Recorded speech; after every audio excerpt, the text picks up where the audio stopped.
नमस्कार दोस्तों। दोस्तों, अभी कुछ महीनों पहले जब डोनाल्ड ट्रंप ने भारत पर टैरिफ लगाया था, तो मैं भी बाहर था। तो मैं भी सोच में पड़ गया था। भारत देश को आगे ले जाने के लिए जो मोदी जी ने रफ्तार पकड़ी है, ये डोनाल्ड ने तो ब्रेक लगा दिया उसमें। मुझे कहीं ना कहीं ऐसा लगा था कि बहुत सारे बिजनेस इस टैरिफ से प्रभावित हो गए।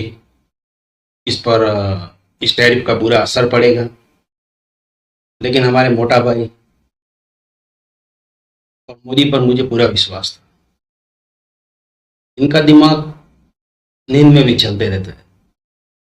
तो इस डोनाल्ड का कोई ना कोई इलाज, कोई ना कोई तोड़ तो ये निकाल ही लेंगे। और इसका तोड़ मोदी जी ने निकाल भी लिया, जीएसटी कम करके। दिवाली की सीजन थी, और जैसे ही जीएसटी कम किया तो कारोबार ने रफ्तार पकड़ ली। तो टैरिफ का कुछ खास असर पड़ा नहीं। दोस्तों, अभी जो मैं आपको बताने जा रहा हूँ ना, उसे जरा गौर से सुनिए। गधा जो होता है ना, गधा, वो बारिश के बाद जब घास निकलती है तो उसे देखकर थक जाता है, दुबला हो जाता है। उसको ऐसा लगता है कि मैं इतनी सारी घास अकेले कैसे खा पाऊँ। लेकिन जैसे ही गर्मी का टाइम आता है और घास जल जाती है, सूख जाती है, तो गधा तगड़ा हो जाता है, बॉडी बना लेता है। तो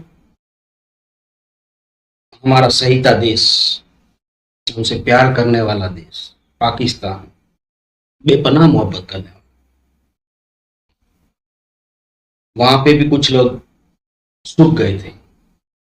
लेकिन जैसे ही डोनाल्ड ट्रंप ने टैरिफ लगाया, वो तगड़े हो गए, उनकी बॉडी बनने लगी। क्या, मोदी फंस गया।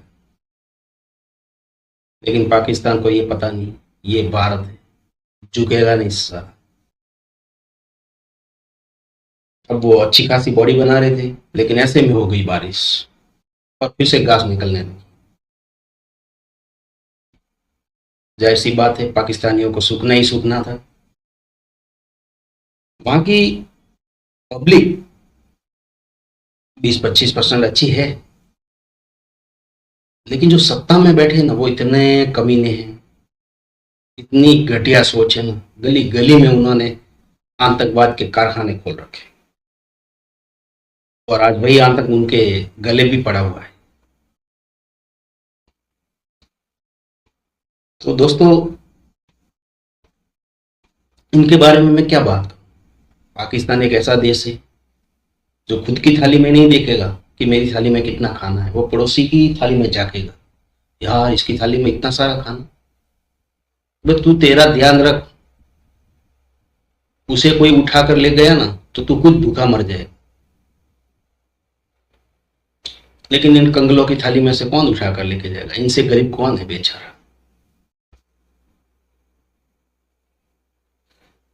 आज भारत की कामयाबी को देखकर पाकिस्तान इतना दुखी है ना, कि उसके रातों की नींद छीन गई। क्योंकि ये सदियों से यही करते आए हैं। इनके कर्म इतने बुरे हैं ना, कि अभी तो इसका प्रायश्चित इनको हजारों साल करना है, ऐसे ही भूखे मरना है। जब तक ये अपनी सोच नहीं बदलेंगे, अपनी विचारधारा नहीं बदलेंगे, कभी सुखी हो ही नहीं सकते। तो भारत की ग्रोथ जिस रफ्तार से आगे बढ़ रही है, उसकी भी रिपोर्ट आई है। तो उसे देखकर पाकिस्तानियों का बड़ा बुरा हाल है।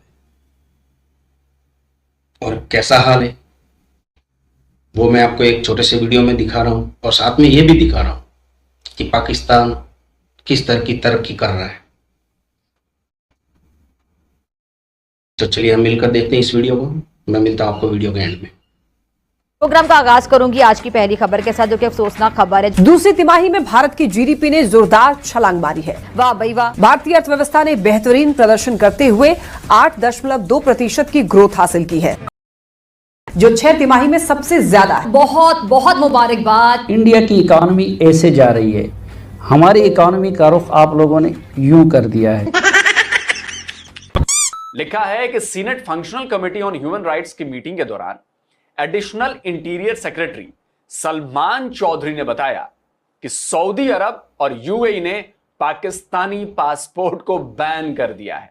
उन्होंने यह भी चेतावनी दी है कि अगर यह पाबंदी पूरी तरह से लगा दी गई तो बहुत बड़ी परेशानी होने वाली है। मैं भी ना समझूं, कोई पूछेगा भी भला क्यों? उनकी और हमारे दरमियान जो इकोनॉमिक एंड टेक्नोलॉजिकल फासला है वो बढ़ता जा रहा है उनकी फेवर में। क्यों हिला डाला ना, फिर भी हम ना घबराएं। काम उन्होंने अमेरिका को भेजे हैं कि तुमने हम पे टैरिफ लगाए, हम 8.2 पे ग्रो कर रहे हैं। जलवा है हमारा। आईएमएफ ने पहली एक डाउन साइडेड रिपोर्ट डाली है कि भारत तो बढ़ ही नहीं सकता। ओके। इतना नहीं बढ़ सकता कि भारत की जीडीपी जो Q2 की आई है इट इज 8.2%। पिछली बारी जब आई थी 7.8% से कहीं ना कहीं लोगों की वैसी हालत खराब हो गई थी। अभी तो देखिए 8.2% अगर आप बोल रहे हैं तो भाई साहब this is a whole new paradigm of the game. Yes yes yes yes yes you are right. ने ये रोक इसलिए लगाई है क्योंकि पाकिस्तानी वहां क्रिमिनल एक्टिविटीज में इन्वॉल्व रहते हैं, यानी कि क्राइम करते हैं। इस मीटिंग में यह भी बताया गया था कि बड़ी मुश्किल से यूएई ने कुछ लोगों के लिए वीजा जारी किया है। इसमें उन लोगों के स्टेटमेंट दिए गए हैं जिन्हें कई बार अप्लाई करने के बाद भी वीजा नहीं मिल रहा है। इसमें यह भी बताया गया है कि पहली बार वीजा अप्लाई करने वालों या सिंगल एंट्री वीजा मांगने वालों के 80% से ज्यादा एप्लीकेशन रिजेक्ट किए जा रहे हैं। इससे पाकिस्तान कर्जा लेता है, इंडियंस वहाँ पे बैठे हुए। अब आप देखिए, अगर बंदा कोई पैसा लगा के दुबई जाता है, वो वहाँ पे सफाई वगैरह काम कर रहा होगा, इंडियन हमेशा मैनेजर की पोस्ट पे बैठा होगा और बिजनेस करता है। ये बात सच है नहीं है? बिल्कुल हकीकत है ये चीज। बच्चा बच्चा जानता है, सब जानते हैं। हमारे यहाँ कोई हैवी इंडस्ट्री नहीं मिली, हमें बाहर से पैसे मिल रहे थे, हम इम्पोर्ट्स करके इम्पोर्ट डिपेंडेंट हो गए। उन्होंने इम्पोर्ट डिपेंडेंसी नहीं की, उन्होंने कहा हम अपने पाँव पे खड़े होंगे। और ये हमारी लॉन्ग टर्म सिक्योरिटी, हमारी लॉन्ग टर्म इकोनॉमिक प्रॉस्पेरिटी के लिए अच्छा यानी इंडिकेटर नहीं है। इसका मतलब यह है कि हिंदुस्तान साउथ एशिया में, इंडियन ओशन रीजन में अपनी बालादस्ती कायम करना चाहता है। वीडियो में लाल घेरे में मौजूद 2 लोगों का पीछा किया जा रहा है। कार में मौजूद एजेंट्स उन पर नजर रखे हुए हैं। इसके अलावा ड्रोन कैमरा से भी उनकी मूवमेंट को ट्रैक किया जा रहा है। उनके ठिकाने का पता चलते ही general directorate of narcotics control की टीम वहां पर छापा मारने पहुंचती है, रेड करती है और वहां से बड़े पैमाने पर ड्रग्स बरामद करती है। फिर 3 लोगों को गिरफ्तार कर लिया जाता है। अब आप बताइए कि ये तीनों जो ड्रग तस्करी में पकड़े गए हैं वो कहां के रहने वाले थे? जी हां, बिल्कुल सही अंदाजा है आपका, पाकिस्तान के। यह खबर अगस्त की है जिसका वीडियो अभी वायरल हो रहा है। मदीना में ही एक और पाकिस्तानी को अवैध तरीके से हशीश बेचते हुए पकड़ा गया था। इंडिया पाकिस्तान से ज्यादा क्यों चला गया? इकोनॉमिकल आप देखें, पॉलिटिकल देखें, इंडिया की फॉरेन पॉलिसी देखें, हर चीज के अंदर इंडिया आगे जा रहा है। क्या वजह आप समझते हैं कि इंडिया आगे इतना चला गया? सर, इंडिया में ये है कि इंडिया में जो है ना, यंगस्टर्स को मौका दिया जा रहा है क्योंकि वो आ रहे हैं, वो आईटी में आ रहे हैं। क्रिकेट में आप देख लें, अब सारे वो जो इनके प्राइम वाले प्लेयर्स थे उनको रिटायरमेंट हो गई है। क्यों? प्लेयर्स नहीं ला रहे हैं। और हालांकि विराट कोहली और रोहित शर्मा अच्छा खेल रहे थे, परफॉर्मेंस उनकी आउट क्लास थी, उसके बावजूद रिटायर हुए। 41 की एज में उसने 173 रन बनाए ओडीआई में। और आप अभिषेक शर्मा को देख ले, इतना सा बच्चा हो गया, हमारे प्राइम बॉलर को छक्के मार रहा है यार। क्यों? श्रीलंका को देख लें, डिफॉल्टर हो गया था। अभी तो तिलक कुमार भी आ गया, तिलक वर्मा आ गया यार। आप देखो तो उनके यानी कि यंगस्टर उनको उठाए जा रहे हैं। और आप श्रीलंका को देख लो, सबसे बड़ी मिसाल, डिफॉल्टर हो गया था, खाने को कुछ नहीं था, उठा नहीं लिया। अफगानिस्तान को देख लो, जिससे अभी हम लड़ रहे हैं, अफगानिस्तान 70 रुपए $1 हो गया और हमारे यहाँ पे कितने? $290, 282 है डॉलर था। कितना महंगा है हमारे यहाँ पे। हमारी एक्सपोर्ट क्या है? फुटबॉल, चावल, गंदम यार। ये नहीं, उनके देखो उन्होंने टाटा बना ली, क्या कहते हैं, कितनी जियो सेल, रिलायंस बना ली। यहाँ पे सिम है, जय जोंग, वो भी बाहर की आ रही है यार। आप अपना भी तो कुछ बनाओ। ये देखें तो यही, अब देखें जैसे इसराइल का हमने बाइकआउट किया था, क्या पाकिस्तान का कोई प्रोडक्ट था यूज करने वाला? ऐसी क्वालिटी थी जो उनमें थी। बच्चों का दूध भी इसराइली आ रहा है तो आएगा ना यार, उनके पास क्वालिटी है, तो यहाँ पे क्वालिटी क्यों नहीं है? बिल्कुल। अब क्या समझते हैं पाकिस्तान की एक्सपोर्ट किस वजह से बढ़ेगी और एक्सपोर्ट क्यों रुकी हुई है? स्पेशली आईटी की अगर बात करें तो आईटी के अंदर भी और भी किसी भी सेक्टर के अंदर एक्सपोर्ट पाकिस्तान की रुक गई है और इंडिया इस वक्त भी बहुत तेजी से ग्रो कर रहा है। आपको पता है 6-7 महीने पहले इंडिया वर्ल्ड की 5 लार्जेस्ट इकोनॉमी थी, इस वक्त 4 लार्जेस्ट इकोनॉमी इंडिया बन गई है। क्यों? क्योंकि भाई वो काम कर रहे हैं। अभी आप देखो गूगल का सीईओ भी इंडिया का है, सुंदर पिचाई। हाँ, सुंदर पिचाई। मेटा वगैरह का ये तकरीबन इंडिया संभाल रहे हैं, हमारे बंदे क्यों नहीं है यार? और इसकी वजह से एक्सपोर्ट, वर्ल्ड बैंक का भी सीईओ इस वक्त इंडियन है। 2024 में इराक से 242, मलेशिया से 55, ओमान से 2, कतर से 4, सऊदी अरब से 4,498 और यूएई से 49 पाकिस्तानी भिखारियों को डिपोर्ट किया गया था। जब तक यह रिपोर्ट तैयार की गई थी तब तक इस साल सऊदी अरब 535 पाकिस्तानी भिखारियों को पाकिस्तान भेज चुका था। अब तक यह संख्या तो 1000 पार कर चुकी होगी। तो आज नरेंद्र मोदी साहब ने कहा है जी कि इंडिया 8.2% पे ग्रो कर रहा है डिस्पाइट 50% अमेरिकन टैरिफ्स के। ये आज उन्होंने ट्वीट की है। दूसरी बात ये है कि पुतिन साहब अगले हफ्ते जा रहे हैं इंडिया और वो 4 और 5 दिसंबर को वो वहां पे होंगे। इसको कैसे देखते हैं? क्या इंडिया अमेरिका को नाराज कर पाएगा? 2 पैगाम उन्होंने अमेरिका को भेजे हैं कि तुमने हम पे टैरिफ लगाए, हम 8.2 पे ग्रो कर रहे हैं। और दूसरा, पुतिन आ रहा है और हम उससे ताल्लुकात रखेंगे तो हम अपनी फॉरेन पॉलिसी को डाइवर्सिफाई रखेंगे, हम तुम पे डिपेंडेंट नहीं और हमें अमेरिका की परवाह कोई नहीं है। कैसे देखते हैं तार साहब इसको? चीमा साहब, या तो 2 चीजें हैं, या तो मोदी साहब ने चश्मा नहीं पहना हुआ था, हो सकता है ये 2.8 हो, 8.2 पड़ गए हैं, या तो उनकी नजर का फर्क था। ये दूसरा उसमें जो इशू मैं बताना चाहूंगा चीमा साहब, ये 8.2 अगर इनकी ग्रोथ है तो सिर्फ वो 2 अडानी और अंबानी की इकोनॉमी की बात है। कोई बात नहीं। टमाटर जो मजेदार थे, अब उसकी कीमत के लिए आपको 400 और 500 रुपए जो है वो देना पड़ेगा। टमाटर बड़े मजेदार, टमाटर बड़े मजेदार,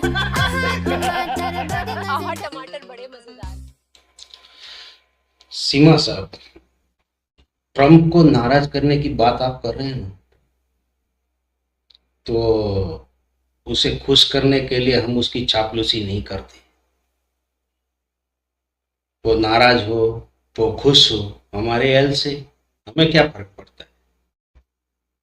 वो तो पाकिस्तान को देखना है कि ट्रंप पापा कहीं नाराज ना हो जाए।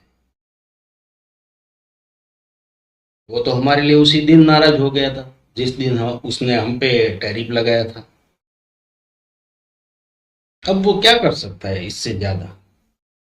100% से 200% कर दे, 300% कर दे, क्या फर्क पड़ता है?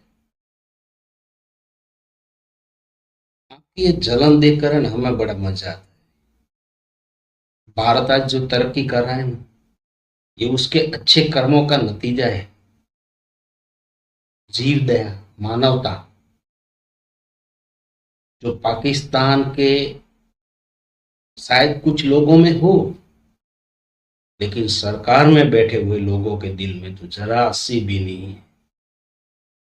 गली गली में उसने आतंकवादी पाल रखे और आज वही आतंकवादी उसके दुश्मन बने हुए। जितना आतंक तुमने दुनिया में फैलाया है ना, उतना तुम्हें भोगना ही भोगना है, क्योंकि हमारे सनातन धर्म में कहते हैं जो बोओगे वो काटोगे, कर्मा किसी को नहीं छोड़ता। तो इसी के साथ हम अपना वीडियो समाप्त करते हैं दोस्तों। जय हिंद, जय भारत, जय जय श्री राम।